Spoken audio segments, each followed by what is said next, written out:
Joe Biden's pressure has led to Israel agreeing to pausing the genocide.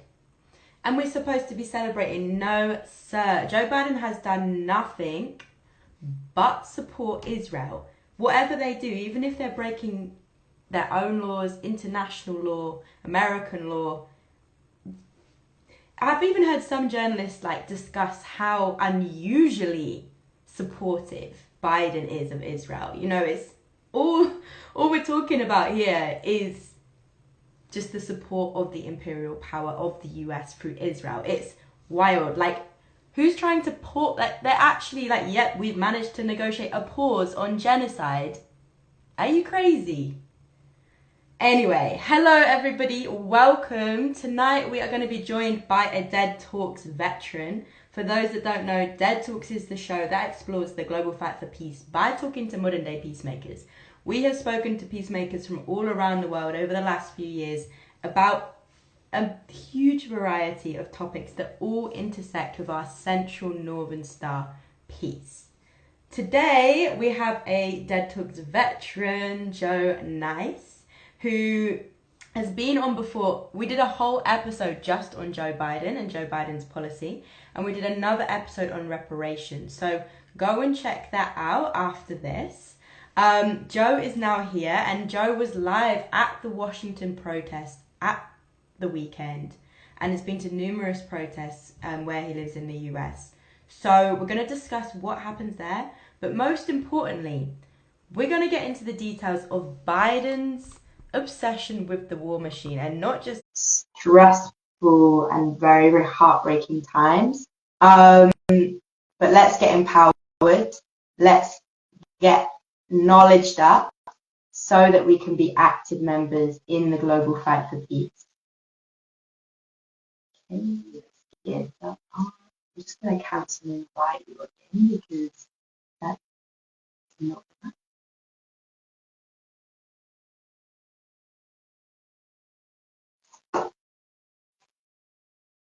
Wow, Instagram loves to delay us, but it's all good. We can just digest the fact that this talk is going to be very insightful, and there's a lot to discuss as well around just censorship of the Palestine discussion. In the university space, that's been massive, with some universities even losing donations. When I say donations, it's not like £2 a month. We're talking a lot more. Hello. Gisela, hello, my dear. How are you? I'm good. How are you? Look, I'm handsome, heartfelt, healthy, still in the zone, still in effect. You know what it is. I'm back. Great to be with you again. Great out to all the viewers that are watching right now. Yeah, how are you, sis? What's going on? What's happening? Same here. Just obviously horrible times, but the people are rising, and just excited to keep layering that knowledge up. You know, the cracks are bigger than ever, and when there are cracks, light shines through. So we must continue to speak truth to power, speak truth to each other, and uncondition ourselves, to the war machine. So I'm so excited to be talking to you. Me too. And I'm just getting the ring light organized. I'm just getting this ring light organized and set up properly. I thought I had it right the first time, but clearly I don't. But now we're back. Ooh, now we're back in business. There we go. Ooh, let's get this cooking. Ooh, yes. All right. We're good. And I'm standing up for today. You know, I don't feel like sitting in a chair. I don't feel like leaning back like the terror squad and Fat Joe. I feel like standing on my feet because, and part of the reason why is because I was just at a protest earlier on today, about an hour ago in Raleigh, North Carolina, and I definitely want to talk about what I saw there. Obviously, I want to talk about what I saw in Washington, D.C. this past Saturday. But And I just thought of this while I'm standing up. Part of the reason why I'm standing up is because we need to stand up in the most literal and figurative senses of the word. Yeah. We need to stand against imperialism. We need to stand against empire. We need to stand against colonialism. We need to stand against any sort of anti-Semitism, Islamophobia, racism, etc. And when we stand up, we not only have boots on the ground, but we have feet in the streets. And the only way to do that is to stand up. So that's another big reason why I am standing up for today's chat with you, sis. So that's what's going on today. Is right. Amazing. Now, can someone in the audience just tell me whether they can see Joe? Because I've just had a weird thing where it says, oh, Joe's video is off and it's removed from my... So I don't know if that's just me or whether that is all of you. So someone let me know. In the meantime, Joe, Yes, ma'am. can you please introduce yourself? Like, how did your peace journey start? Where was it for you that really activated you into becoming the activist you are today? Wow, that's an interesting point, because I don't know if it's ever been reactivated. It's always been a part of me. It's always been a part of me. And part of the reason why it's always been a part of me is, number one, I'm a Black person living in the United States. So by default, there is always going to be some sort of ism that I'm going to have to struggle to deal with, whether it is racism, whatever the ism is, it's going to be there. It's going to be there. Number two, I am also an immigrant. I'm not from the United States. I was born in England, just like you. So I came to America when I was about 14 or 15 months old. So I understand what it's like to not only not be from a particular country like the United States, but have an immigrant mindset and all of the cultural values and the history and the heritage that comes with being the son of two parents from the Caribbean. So I'm first generation Windrush. Go ahead and think about everything that's involved there too. So the activism has always been a part of me, just because of my background and my history and my heritage. The other part, most people don't know this, my uncle in Trinidad and Tobago was a political cartoonist. He was a satirical cartoonist for the biggest newspaper in the country called The Guardian. And everybody knows my uncle Keith Anderson. His pen name was Keithos, and he would talk about anything, anybody, anytime, anywhere. So that, and thank God, my Uncle Keith is still alive. He's still with us, and he still draws every single day. I haven't talked to him in a while because he's been busy just living life, being an elder. But that sort of activism has always been part of in my family. The other part is I'm a DJ, and everybody knows what I do and how many shows I play. I travel around the world, and everybody's seen videos of me doing my thing in a bunch of different places everywhere. But the big reason, another reason why my activism is part of who I am is because of my music. It's because the arts were always supposed to be countercultural. The arts were always meant to be anti-capitalist. The arts were always meant to be anti-militarism. The arts were always meant to be against the norm. The arts were always meant to be subversive. The arts were always meant to be the monkey wrench in the machine of militarism, genocide, etc. So that's the other reason. And I don't mind saying this. I'm somewhat disappointed by the lack of musicians and the lack of artists that are in our musical circles that aren't saying anything right now. Even if you don't necessarily understand all of the geopolitics behind what is happening in the Middle East, what's bothersome is the indifference to human suffering. That even if you're like, hey, well, you know what, I don't know about Hamas, or I don't know about Benjamin Netanyahu, or I don't know about the Palestinian, I don't know about the Nakba, I don't know about the Intifada. Even if you don't know about that, and even that is inexcusable because there's plenty of information available. And if you don't want to necessarily involve yourself and wrap your arms around that, that's fine. How could you turn a blind eye to people being bombed out of their homes? How could you turn a blind eye to people who are being ethnically cleansed from their lands? How could you turn a blind eye to to human suffering? How could you turn a blind eye to children who will never grow up to be adults? How could you turn a blind eye to women who are pregnant who will never give birth to their children? How could you turn a blind eye to that? Mm-hmm. So Yeah. and quite honestly, I don't care who of my musician friends is like, well, yo, Joe, you know, I can't stand with that. Okay, that's cool. That's cool. Maybe we weren't meant to stand together in the first place. Maybe it's that. Right. Maybe the That's right. people that say, yo, you're my people, maybe they aren't the people I should be around. And that's okay. Hmm. The silence is deafening, as an amazing banner I saw at the weekend said. The silence is seriously deafening. And it's the conditioning. You know, as you know, look at the education system, and why do they have to use that education system to so much depth to persuade us that militarism and war is the only way to maintain our security? It's Right. because that isn't the case. They have to persuade us. And through that conditioning, people get to this place of just unknown where they're not willing to take a stance.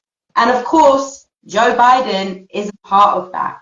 And I want to just like come straight into talking about him right now, because I just watched a video of him saying, yes, we've managed to negotiate with Netanyahu that he's going to put a 4-hour pause, a humanitarian pause on a genocide. I was like, this is a joke. Why are you celebrating pausing a genocide? And occupation. It's crazy. And I also saw some people discussing how strangely like confident Biden is in supporting Israel in compared to his usual character. And I know you know so much about him. We've done a whole talks about it. So can we please break down Joe Biden's stance on Israel, and then we'll get to the cabinet and that bigger picture after? Of course, I'll be happy to do that. Well, Joe Biden years ago, probably over 30 years ago, said that if there wasn't an Israel, we would have to make one up. There's one of the biggest lobbying organizations in the United States is the Israeli American Political Action Committee, AIPAC. And AIPAC has gone ahead and captured, and I use that term properly in this instance, captured many members of Congress on the Democratic side and on the Republican side, both in the House of Representatives and in the Senate. So AIPAC, the American Israeli Political Action Committee, goes ahead and funds many Congress people on both sides of the aisle. Doesn't matter who it is, whether you're Democrat, Republican, House, or Senate. Joe Biden, for years, has been one of these people. So he has been fully in the back pockets of AIPAC. Well, And to go along... when he said, if we didn't have Israel, we'd have to create one, what did he mean? What he meant is that he would probably have to go ahead through military intervention, find some plot of land to create a new state of Israel, to put all of the Jewish folks that were once in Europe that have now been moved to this area in the Middle East. They would have to create another area, another geographic space to put all of these Jewish European Jews into another space. And the only way typically to do that is how the United States has been doing this for realistically 247 years, through occupation, through intervention, through colonialism, through empire. That's how the U.S. does things. That's how the U.S. has always done things. The United States was built on empire. Think about it. The United States was built on empire. The United States was built on empire, and it was built on the disenfranchisement of indigenous Native Americans, and it was built on the backs of enslaved Africans. That's how this country was built. The United States, people thinks that the United States was built on liberty, justice, freedom. No, it wasn't built on that. No, it was built, the United States Constitution gave only white Christian males rights. If you weren't a white Christian male, you didn't have rights. You didn't have rights. By the way, when the United States became the United States on July 4th, 1776, the enslaved Africans weren't even considered people. They were considered property. And enslaved Africans didn't get any sort of rights until the 13th Amendment of the United States in 1865. So when I frame... Biden kind of like presents that he's, you know, this guy that is like all for equality, and yet he still just like entrenching himself and the country in these same principles of colonialism. Why is that? The reason for that somewhat goes back to our first episode where I spoke about Joe Biden and much of the legislation that he wrote when he was a lowly senator out of Delaware. But much of that also comes from Joe Biden's history. When Joe Biden was a senator out of Delaware in 1972, two of his mentors were, one of his mentors was a gentleman by the name of Strom Thurmond, who was a segregationist, and he was on the Democratic side, a Democratic senator. And then when he ran for president in 1948, he ran as a third-party candidate under a party called the Dixiecrat Party. The Dixiecrat Party wanted to go back to the days of segregation. So the Dixiecrat Party, so Strom Thurmond, one of Joe Biden's mentors when he became a senator in 1972, the Dixiecrat Party was not an offshoot of the Republican Party. The Dixiecrat Party was an offshoot of the Democratic Party and was further to the right than the Republican Party. That was one of Joe Biden's mentors. The other mentor that Joe Biden had was a House of Representatives member by the name of James Eastland. James Eastland, if you look at James Eastland's bio, James Eastland was an attorney, he was a plantation owner, and a segregationist. And any civil rights era bill from the 50s and 60s that was up for vote, a Democrat by the name of James Eastland voted against it. These two men were Joe Biden's mentors. These were the guys Joe Biden learned how to be a senator from. These are the two men are the reasons why you ended up with all of these policing bills that we talked about in the first episode that we did together. These two men are part of the reason why we ended up with the crack house, the Narcotics Penalty and Enforcement Act of 1986, which created the 100-to-1 rule as part of the Anti-Drug Act of 1986, where if you had a small gram, 5 grams of crack, you needed 500 grams of cocaine to receive the same prison sentence. And then people are sitting around the world wondering, well, Joe Biden seems like he's the right guy. No, he is not. This is the same guy, Joe Biden, that wrote a crime bill that put 100,000 cops on the street and built all these private prisons. This is the same guy. Mm-hmm. This is the same guy the following year in 1995 that wrote the Counterterrorism Act of 1995. And the Counterterrorism Act of 1995 was designed to be an anti-immigration bill. An anti-immigration bill that says in the bill that they were going to look to get rid of illegal aliens. And those are his words in the bill. 6 years later, Ginsella, what happened? September 11th happened. What happened after that? The Patriot Act got signed into law. What did the Patriot Act do? Created an entirely new department of government in the United States called the Department of Homeland Security. The Department of Homeland Security got rid of Immigration and Naturalization Services and created a new department called Citizenship and Immigration Services, USCIS. Out of that came two other organizations. One of them, Immigration and Customs Enforcement, the other, Customs and Border Protection. Customs and Border Protection are all those armed security border protection agents at the border that are locking up anybody that comes from south of the border and putting them in quote-unquote detention centers, otherwise known as prisons. Joe Biden's responsible for that. Anytime you go on an airplane and you have to take your laptop out of your bag, and you have to take your shoes off and go through a body scan like this, you can thank Joe Biden for that. You can thank Joe Biden for that. And you're probably like, well, Joe, come on, man. What are you talking about? Here's the reason why. Because before the Patriot Act, the Transportation and Safety Administration did not exist. It didn't exist. It wasn't around. So you didn't have airport security the way it is now. You didn't have it. September 11th happened, the United States dramatically ramped up border security and airport security. It's a good thing because now we don't have idiots hijacking airplanes anymore. The bad part is they want every single piece of biographical information about you. Mm-hmm. And they hyper-surveil everybody. Well, with that, with the airport check-throughs and the checkpoints that we see in Israel that Palestinians have to go through to walk down certain streets in some cases. This, and again, is kind of another very physical and visual example that many of us experience of the global dominance that is being forced upon us by the imperial powers. Absolutely. And so once the United States does something, and we know how joined at the hip the United Kingdom and the United States are, U.S. does it. UK's like, oh, hold on, let's get ourselves in order.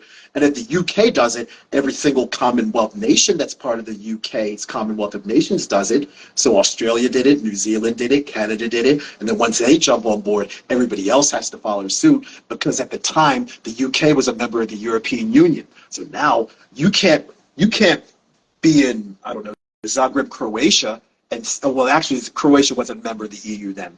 Let's say Vienna, Austria. You can't be in Vienna, Austria, and say, "Hey, I want to go see a show at Fabric in London. I got to fly into London." But then all of a sudden, you don't have the same airport security standards in Vienna's airport as the same as, let's say, Gatwick or Heathrow or Luton or London Southend. You'd have to go ahead and ramp up your security to make sure the security measures that are in the airport you're traveling to are the same as the one you're traveling from. So the entire world went ahead and ramped up airport security. That's exactly what happened. It's crazy. It's again, we're seeing it right now with the way that the media is all just following suit to the mouthpieces that's coming from Biden, and then Sunak and so on. So let's get a little bit closer into Biden's links to the war machine and the arms trade. Right. Well, there are three people in particular that I want to spend a bit of time on, because these three people really fuel a lot of what Joe Biden's game plan for foreign policy, militarism, Middle East, Ukraine, etc. The first person we're going to talk about is a man that has been traveling nonstop for the better part of about a month right now, Antony Blinken. Antony Blinken is Joe Biden's current Secretary of State. He was under the Obama administration. He was Deputy National Security Advisor and Deputy Secretary of State under Barack Obama. Now, if we go back before the Obama administration, you had George Bush for 8 years, but then before that, you had Bill Clinton. Antony Blinken was a member of Bill Clinton's security staff and security team under Bill Clinton. So everybody thinks that Antony Blinken is just some new hotshot guy with a little bit of gray in his hair that can play a guitar. No. Antony Blinken has been around for a while. Now, in between the time he was out of the Clinton administration and then rejoined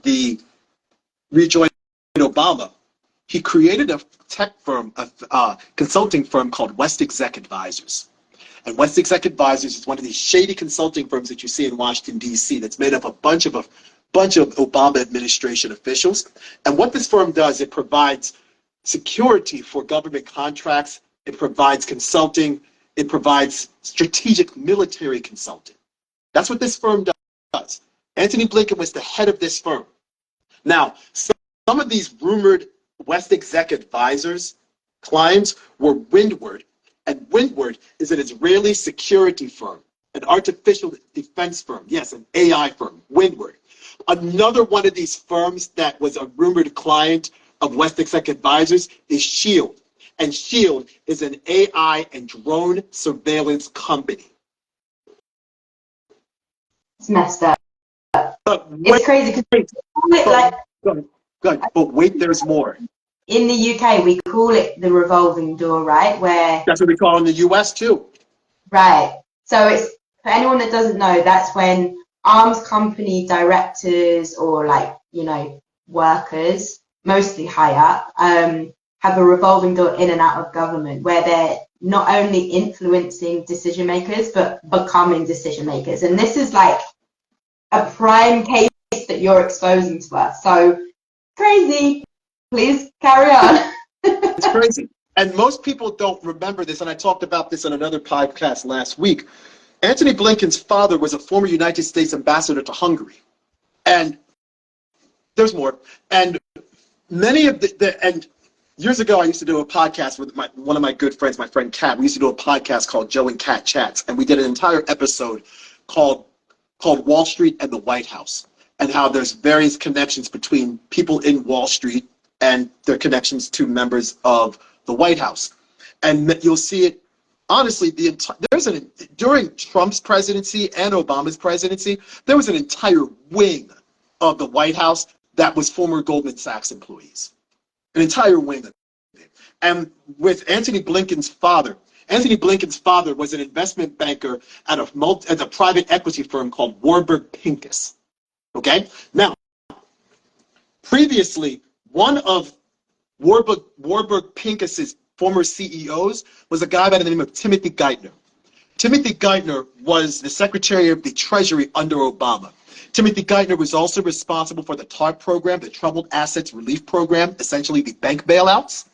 He was also responsible. I know, crazy. He was also responsible for paying out all the bonuses for AIG executives. So the investment bank that Timothy Geithner was at one point the president of, and before that he was Obama's Secretary of the Treasury, is the same investment bank that Anthony Blinken's father used to work for. Jeez. And what do you think these multinational private equity firms are doing? Making money. And how do you think they're making money? Through arms. Oh, of course. You're not making money selling tires and doing oil changes. No, you're making money with weapons. Another man in the administration that made a ton of money selling arms is Lloyd Austin. Lloyd Austin is the current United States Secretary of Defense, and for years going into the Biden presidency, all we heard from the Biden cabinet was, this is going to be the most diverse cabinet ever. We're going to have a wide cross-section of people. This is going to be the most diverse cabinet ever. Lloyd Austin is the first black Secretary of Defense, and that doesn't matter to me at all, because now that might even be worse, because now we have a black face of white supremacy that's willing to bomb brown people in the Middle East. That's Lloyd Austin. There he is. Lloyd Austin is retired from the armed forces in 2016. He joined the board of a steel manufacturing company called Nucor. Now, I guarantee you, if you need to build drones, tanks, guns, bullets, military-grade vehicles, you're going to need steel to do all of that stuff with. He was on the board of that company.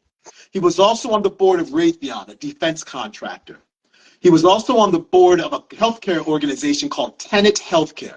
And Tenet Healthcare was caught in a Medicare fraud scandal that cost Tenet Healthcare $925 million in fines. This is the same government that all of a sudden could find $14 billion in Israel for Israel's military, and sends Israel $3.8 billion a year every year, and that deal is ironclad until the year 2026. And Lloyd Austin, the Secretary of Defense, was working on the board for a healthcare company that got caught in a Medicare scandal that cost the company $925 million. Do you know what $925 million could do for healthcare? Well, Jeffrey Sachs said that 185 million per year could solve world poverty. So what do you think $925 million a year could do? By the way, I know a little bit of something about healthcare. One of my 2 master's degrees is in a discipline of healthcare. So I understand the Patient Protection and Affordable Care Act a little bit better than most people. The reason the ACA or Obamacare is based on what's called a 3-legged stool model of healthcare. The 3 legs are access to insurance through the Medicaid expansion, government subsidies, and a fancy rule called the individual mandate. Now, the states that decided to accept the large block of money to go ahead and pay for health expenses or cover whatever they needed to do for health, that's called a block grant. The block grant per state that was paid for through the Department of Health and Human Services was somewhere around $875 million each year per state. So one healthcare scandal that Lloyd Austin was a member of, based upon the board work he was doing, cost a company $925 million in fraud. That could have been an entire state's block grant money that could have given more low-wage earners access to Medicare through the Medicaid expansion under the Patient Protection and Affordable Care Act. These are the kind of crooks we're dealing with. Lloyd Austin was also led coalition forces in Iraq. He unsuccessfully spent billions of dollars training Syrians to defeat ISIL. How did that work? Lloyd Austin was also a partner of a shady consulting firm, a venture capital firm called Pine Island Capital, a venture capital firm founded by Michelle Flournoy, who was Obama's chief Pentagon chief, and of course, Antony Blinken. Can we just stop and pause on the ISIS training, because I think this needs to have a little bit more time to be highlighted, because for anyone that doesn't know about this just crazy story of the blowback of US militarism, and also I think it's really relevant when we're talking about the way that Western media and Western powers frame terrorists. I agree. And in some instances, these terror organizations are funded by the United States. In many instances, they're funded by the United States. Most people don't remember that Osama bin Laden at one point was a CIA agent and was trained by the Central Intelligence Agency. And if we go a little bit further back with the Central Intelligence Agency, if we know anything about what happened in the mid to late 80s with the Iran-Contra hearings, and how the United States traded arms for weapons with the Sandinistas in Nicaragua, what did the Nicaraguans do? The Nicaraguans sent drugs to every major black neighborhood in the United States. That happened. So essentially, the CIA went from being the Central Intelligence Agency to the cocaine import agency. What happened in 1988? Let's wrap it back around with Joe Biden. What happened in 1988? The crack bill, otherwise known as the Anti-Drug Act of 1988, which said if you merely had possession of crack, you're doing a minimum of 5 years in jail. But people think Joe Biden's the answer. People think Joe Biden is the man to lead this country forward. It's ridiculous. By the way, Lloyd Austin was also supporting of family detention, especially at the borders. He also accelerated deportation of anybody that didn't need to be in the United States, and he approved hundreds of drone strikes in the Middle East. Hundreds of drone strikes in the Middle East. And by the way, go ahead. Yeah. Bring it back to Israel and what is happening in Palestine right now, because again, getting hints of the same patterns of, what we're talking about, detaining families at borders. Right. And that is such a Western example of, again, this same kind of military dominance that the imperial powers are trying to have, and that we're now seeing in its worst form in Gaza. Of course they are. Of course they are. And if you think about, wow, let me give me a little bit of room to let this one off, because if you think about what the United States has done in terms of building a border wall between the U.S. and Mexico, if you listen to Trump's rhetoric from a little, let me think, 2006, maybe 7 years ago, Trump said, I'm going to build a wall, a great big wall, and have Mexico pay for it. Joe Biden, part of Joe Biden's quote unquote appeal was that he wasn't going to continue to build Trump's wall. What did Joe Biden do about 3 weeks ago? Continued to build Trump's wall. That happened. So, and by the way, the wall that you see at the border between the United States and Mexico looks eerily similar to the walls that are around the Gaza Strip. And the maritime or the Coast Guard security that is, I think, 3 or 4 nautical miles away from the Gaza Strip, By the way, the United States Coast Guard does the same thing around every single major port in the United States. So where do you think Israel got their border security ideas from to create the world's largest open-air prison and or concentration camp? Where do you think they got those ideas from? Do you think Benjamin Netanyahu was having some dinner one night and said, yo, you know what, I'm going to build a big wall, but how do I do this? Let me holler at my American buddies and see if they can help us out with doing this. Let me see if I can get some strategy of how to build a wall and how to keep people imprisoned, because nobody knows how to imprison people better than the United States. Nobody knows how to do that better than the U.S. Nobody. So what you're seeing right now in the Gaza Strip and between Gaza and Israel, the U.S. has pioneered that. The U.S. pioneered that. We've been doing that. We did it at the border between the United States and Mexico. We've been doing it with all of the private prisons that we have in the United States. Hell, we've been doing it in every major black neighborhood in America with project housing. When you go into the projects, there's many times where you have to go, there's one way in and one way out. And usually there's some sort of security personnel that figures out who's supposed to be in the buildings and who's supposed to, who isn't. This is the same type of situation that James Baldwin talked about in one of his books, where he talks about these project houses or project communities or low-income communities in black areas. He calls them internal colonies. He refers to these areas as internal colonies. What do you think is happening in Gaza right now? That's an internal colony. No different than the border walls that are at the United States and Mexico, no different than the border walls that we're seeing right now between the Gaza Strip and Israel. No different. It's no different. Let's get on to the Washington March, because there's one other person, real quick, there's one other person I want to talk about that's a part of this also, that I think is necessary to all of this. And it's the Director of National Intelligence, a lady by the name of Avril Haines. Avril Haines is the Director of National Intelligence. She was also Deputy National Security Advisor under Barack Obama. She was also former Deputy Director of the Central Intelligence Agency. Now, Avril Haines replaced Antony Blinken as Deputy National Security Advisor when they were both working for Obama. Avril Haines was responsible for thousands of drone strikes in the Middle East. She was also responsible for covering up 6,200 pages of a 6,700-page torture report. Wow. Avril Haines did that.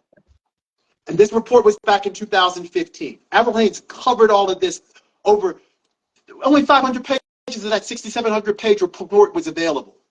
The other 6,200 pages, we don't know what happened to it because she redacted all that information. She created a plan for regime change in North Korea. By the way, she was also a consultant for a company called Palantir Technologies. Now, Palantir Technologies was a data mining firm that helped the Trump administration with immigrant detention programs. By the way, Avril Haines was also a former employee of West Exec Advisors. And where have we heard about West Exec Advisors? This is the same shady consulting firm that was founded by Michelle Flournoy and Antony Blinken. And who was another employee of West Exec Advisors also? Lloyd Austin. All our leaders are arms dealers. It's crazy. It's ridiculous. These are the people that America is expecting to somehow convince Benjamin Netanyahu into a ceasefire. Now, what we're supposedly able to do is get a humanitarian pause. A humanitarian pause means nothing. That means you can still bomb people, bomb churches and hospitals, and still shoot people. That is not a ceasefire. Yeah, how can you pause the trauma that is existing in Gaza right now? Like, you can't pause it.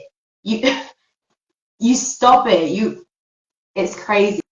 As if they're even framing it in a way that a pause is going to help anything. Like, we've all seen the rubble. We've all seen the death, the destruction, the lack of electricity, water, food, and medical care in Gaza right now. Right. And you can't pause that. Like, it's, as you say, we need a ceasefire, and there's no pausing it, okay? That's like permanent.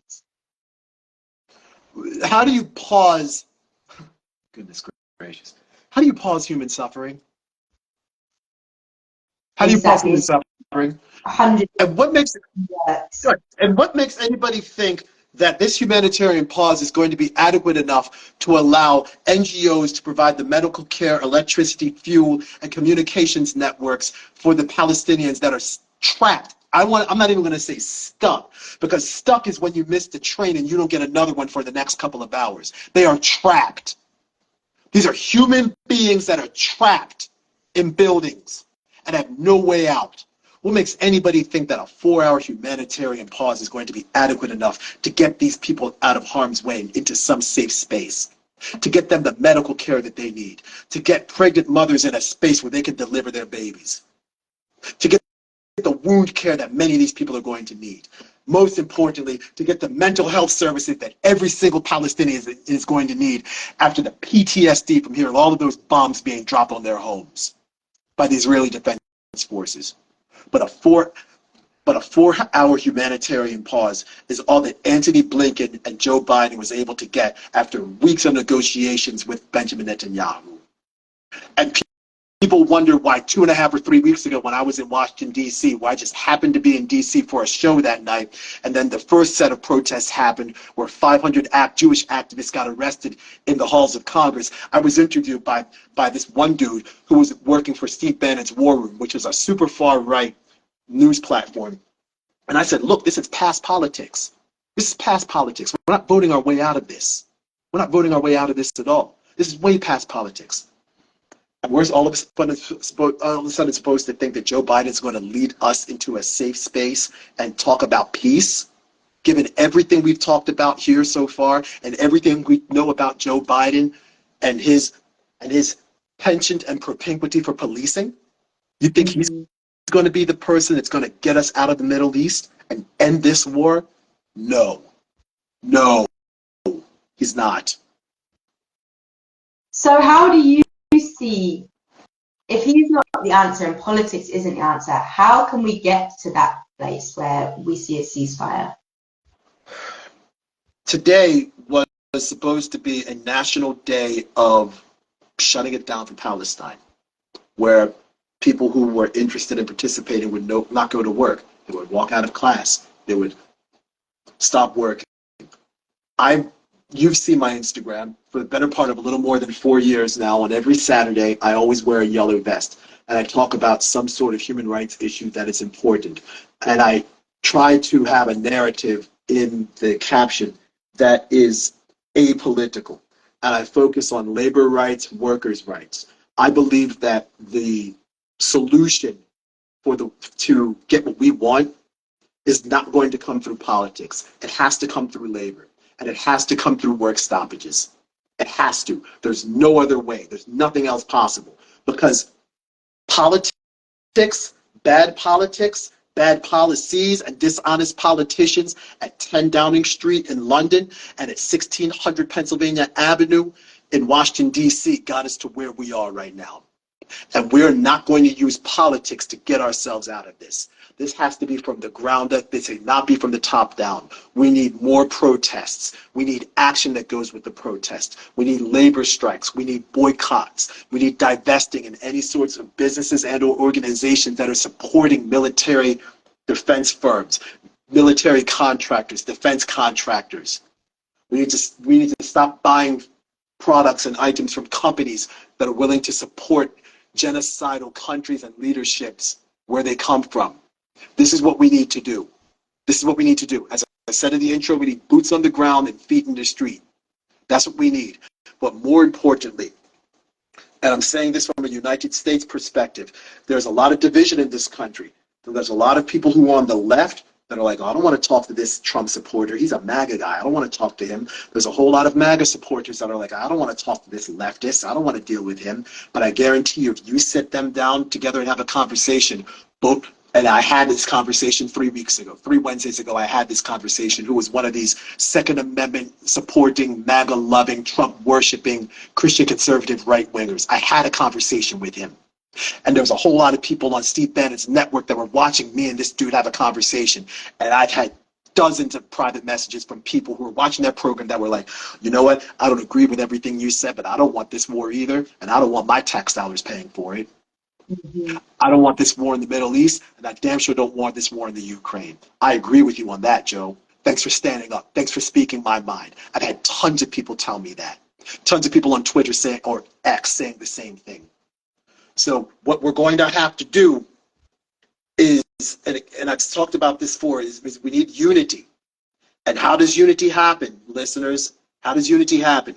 Unity happens in a 4-step process. Number one, unity happens when we find people we fundamentally disagree with or people we don't normally talk to.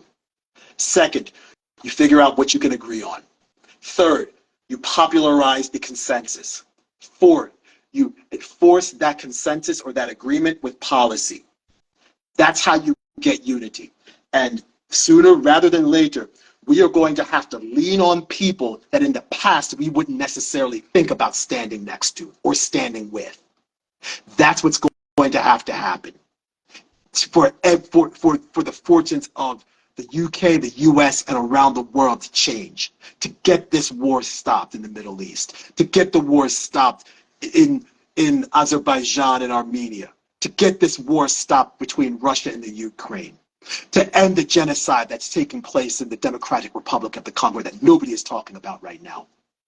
That is what has to happen, because we are certainly not going to vote our way out of this. We're not going to have policymakers in Parliament, and we're not going to have policymakers in the halls of Capitol Hill that are going to listen to the people, because clearly that hasn't happened. Because when we did have somebody that was calling for a ceasefire in the United States, a Palestinian American of the House of Representatives by the name of Rashida Tlaib, she was censored yesterday. Censored. What happened? Members of Congress said that because she said from the river to the sea, they called that hate speech, and they decided to censor her. There are only 22 Democrats that said no to the censorship. By the way, not a single white member of the House of Representatives voted for the censure. Not one. Not one of them said, hey, no, we can't censor this woman. Not one of them. Every single member that said no to the censorship was a black person or a person of color. Not one white person said anything. And by the way, these are the same white folks, and I'm not cracking on white people. I'm just pointing out the hypocrisy, because that's what we see right now in the mainstream media. I'm just pointing out the hypocrisy.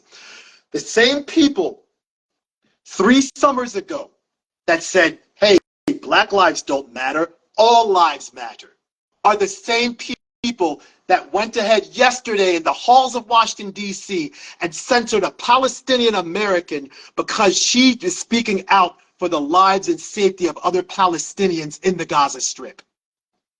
The same people that said all lives matter all of a sudden now voted to censor a Palestinian American woman that is speaking up and trying to support the lives and safety and freedom of other Palestinians. Do you see how the hypocrisy is working in the United States? Mm-hmm. I think you're so right as well about understanding the power of the workforce. That is central to the reason why our education systems are so important and so controlled by the state. They Absolutely. want to create an obedient workforce that can make them money through arms, largely, in this Exactly. And therefore, as workers, although obviously it's difficult, because like I always think, what would happen with our energy and things like that if there was like a giant worldwide worker strike. But when you have the power of the workforce, they're the ones doing everything. So it's actually about the workforce taking responsibility to distribute the necessities of the nations in question, so that it then becomes unnecessary for the state to control that system of output. And it does. Workers co-ops, where the workers control the means of production, and you go away from corporate ownership, and you go away from stockholders with speculation on how a business is going to be run, and making billions of dollars based upon gambling and fictitious profits that are just figments of creative accounting practices. Let's get back to workers running this country and your country, which is actually my country because I was born there, but you get what I'm saying. Yeah. Hell yeah. I want to see it. I want to see it. It's, it's just crazy as well, like the tax rates, the cost of living in the UK right now. And it's all for a state that is supporting genocide right now and continues to use violence to try and dominate not only the British people, but people all across the world. Yep. So yeah, I'm so for that. So we're coming up to 50 minutes. Yep. Like, time flies when we're chatting, Joe. You're so knowledgeable. Thank you. But so I want to just make sure we've got time to, I know you wanted to talk about the Washington March. I guess I asked if you can tell us like one significant moment of that march for you. The people. And there's a bunch of different parts of that. So I'll be as brief as I possibly can. The people. Number one, the amount of people. CNN was saying there was only 40,000 people there. That is a lie. There was way more than 40,000 people there. Reports have it at 300,000 people. I'm inclined to believe it was over 300,000 people. Well, I've never seen that many people in my life. I've never seen that many people in one place in my life. Never. Number two was the intersectionality of the people that were there, especially from the guest speakers. And just so you know, I was basically at the front row where the main stage was, where all the speakers were. And the only reason I got that close is because I had a yellow vest, which just goes to, I was wearing a yellow vest, which just goes to show if you have a yellow vest, a clipboard, and a smile, and you say, hey, I know that person over there, they'll let you get in. You can get in just about anywhere. So that's what happened. I walked in, and I'm standing around a bunch of people who had press passes. I had no business being that close to the front of the stage. None. When I talk about the people, there was a group of Filipino Americans that were in support, a group of Native Americans in support, a group of Korean Americans that got on stage and had a wonderful speech, loads of Palestinian American supporters. There was a Jewish group that had some wonderful words to say about what was going on, and they were lending their support for the Palestinian cause for freedom. So it was the intersectionality of the people. Number three, what I also noticed or did not see was any counter protests. I didn't see any of these white nationalists, white supremacist groups like the Proud Boys or the Three Percenters. I didn't see any of them there. None of them were there. There weren't any dudes with KKK flags. There weren't any January 6 people that stormed the Capitol building offering any sort of resistance. There was none of that there. I didn't see any of that there. Number four, since we're talking about people, and this is somewhat of an offshoot of people, is the media. Again, I was standing 20 feet away from the main stage, and all of the press was basically behind me and in front of me and off to the sides. I didn't see anybody from the mainstream legacy American media there. Not one. No ABC, no NBC, no CBS, no Fox. None of them were there. Supposedly CNN was there. On top of that, I didn't see anybody from any of the foreign news networks that I keep an eye on, like France 24. They weren't there. I didn't see, supposedly TRT World was there, but they showed up much later. Supposedly Al Jazeera was there, but they showed up much later. Nothing from DW, nothing from Sky News, nothing from BBC. And they had Washington, D.C. correspondents there all the time. None of them were there either. None of them were there either. So it just goes to show how the media is making sure that the message of humanity, freedom, equality, and survival that you see on my shirt is not being disseminated through a mainstream media apparatus. The mainstream media in the United States is bought and paid for by the Defense Department, the Pentagon, the CIA, etc. They are in control of the media that is being disseminated. By the way, speaking of which, and this goes back to Joe Biden and his cabinet, and I'm going to make sure I bring this up, one of Joe Biden's senior advisors is a guy by the name of Steve Ricchetti. Steve Ricchetti was also involved with the Bill Clinton administration.